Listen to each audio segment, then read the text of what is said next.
Hi, shalom everybody. There's a Rabbi Dr. Abraham Tversky, now he's in heaven, who was very famous actually, quite renowned for his expertise in dealing with all kinds of addictions.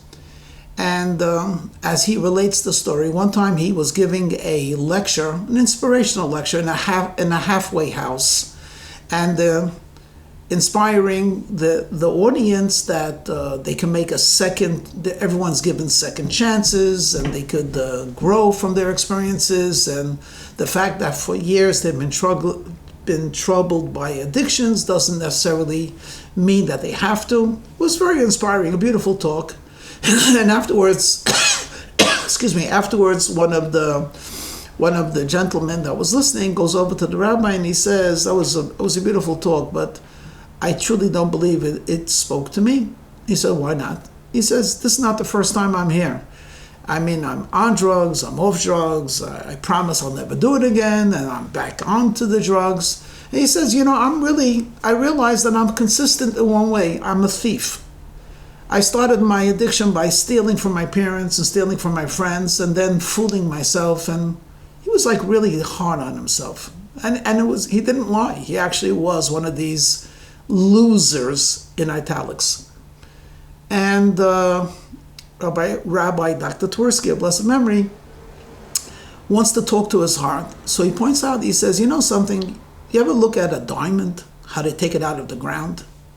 It's essentially dirty, and it has no sparkle or beauty to it. But when you polish it and you buff it and you break it and you have abrasives on it, something magnificent comes, sparkling. It's a work of beauty. He says every person's like that. There are diamonds within us that are waiting to be polished. Anyway, he said shalom and he left.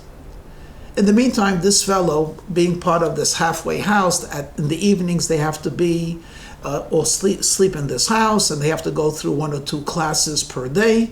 And then they're encouraged, they actually help them find jobs for a couple of hours so they could begin to reacquaint themselves with society.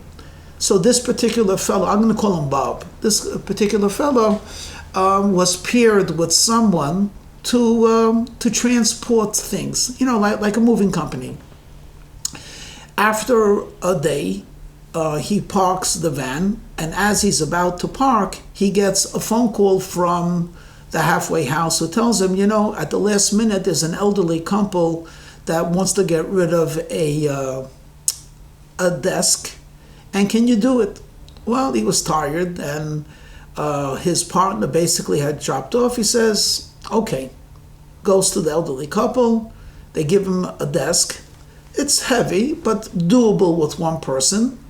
And they say, well, we took out the most of the shelves to make it lighter, but there's one shelf that's stuck for years already, and we don't know how to open it. So I hope you don't mind that it's there. He said, no problem. First, he takes out all the shelves.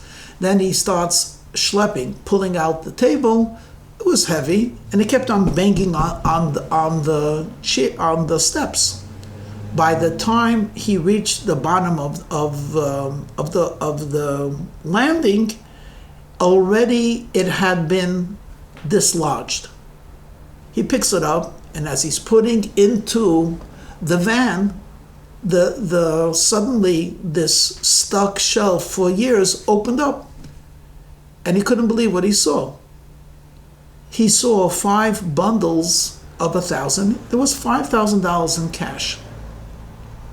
He looks at it, and he's thinking to himself, this is my lucky day. My partner's not here. They don't know about this, obviously. So he takes the $5,000, puts it into his pocket, and he drops the desk in the dump. He has $5,000. And it begins to burn a hole. Should I keep it? Shouldn't I keep it? I'm not really stealing. But on the other hand, would they have given away the desk if they knew there was $5,000? Now, maybe they needed more than I do.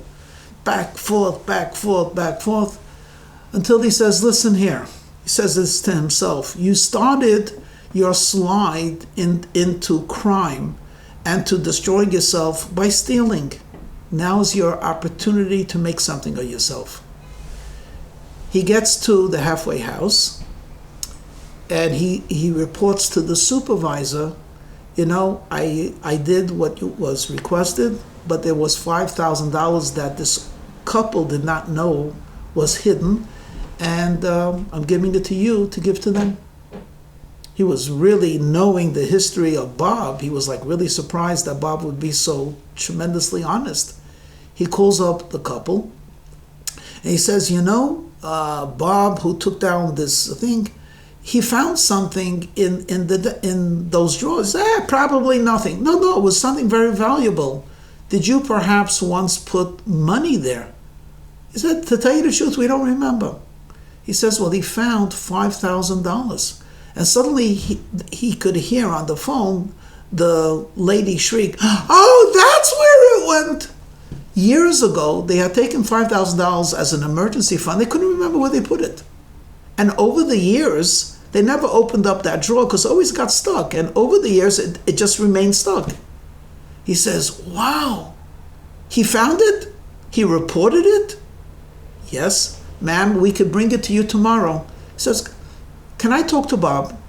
Gets on the phone, and the man and the woman both say, Bob, we know that you come from this halfway house. Not only were you honest, maybe even there might have been even a legal argument to be made that it's yours. We are so proud of you and of the good work that the halfway house is doing. We'd like to donate the $5,000 to buy a new bed for a new inmate, which they actually did. And Bob never felt so proud and so worthy, and eventually was able to progress to the extent where he was able to leave the house and regain society. Years later, Rabbi Dr. Twersky was re-invited to give again a lecture. Might have been 2-3 years later. When he came to the entrance of the halfway house, he saw the name of the house, and underneath it a beautiful sign, Diamonds Polished Here. When he saw the sign, he asked the management, what does that mean, diamonds polished here? And they told him the story, that when you said to Bob that there's a diamond waiting to be revealed and polished, he took it very seriously. And shortly after, he rose to the occasion.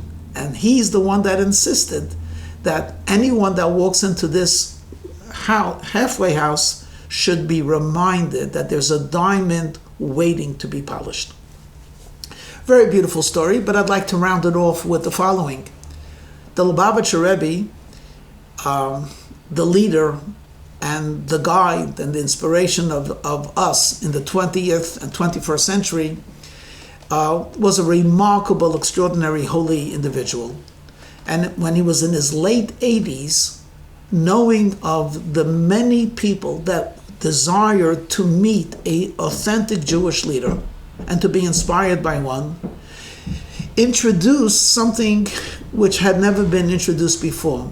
He would actually stand by the doorway, and thousands of people on every Sunday, knowing that it's not a day of work for most people, would pass by the Rebbe for a moment encounter to be greeted by the Rebbe, and then the Rebbe would give the individual passing by a dollar bill and would wish this man well, or this woman or child. He would give a blessing and encourage that person to do an act of kindness.